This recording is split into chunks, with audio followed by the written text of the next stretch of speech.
I heartily proclaim God is good. No? Diba? Lagi ang siguro po madalas yung naririnig sa akin yan. God is good. Ano? All the time. And in all the time, sinasabi pa natin, God is good.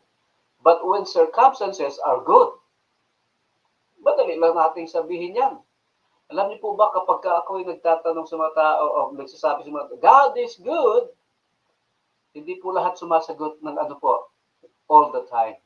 And in all the time, hindi din po marami ang nagsumasagot ng God is good. Bakit?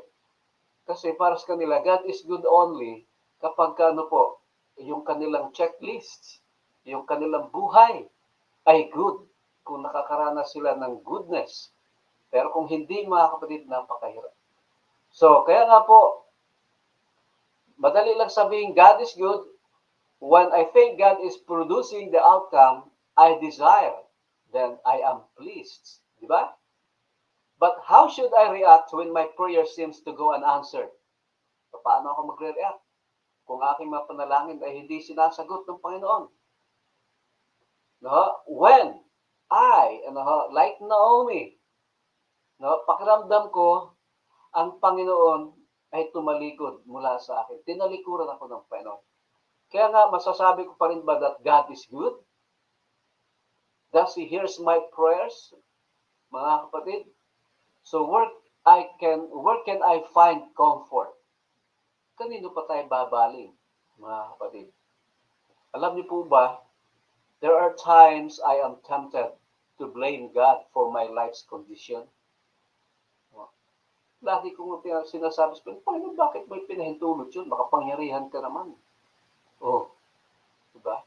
Pero alam niyo po mga kapatid, pakiramdam ko talaga ay hindi ako mahal ng Panginoon.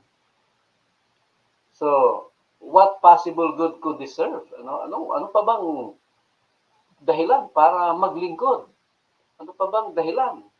No, para magpatuloy? Kung hindi ka naman mahal ng Panginoon. Kay Mara nga, sabi niya, the Lord has brought misfortune upon me. The Lord has brought me back empty. The Lord made my life very bitter.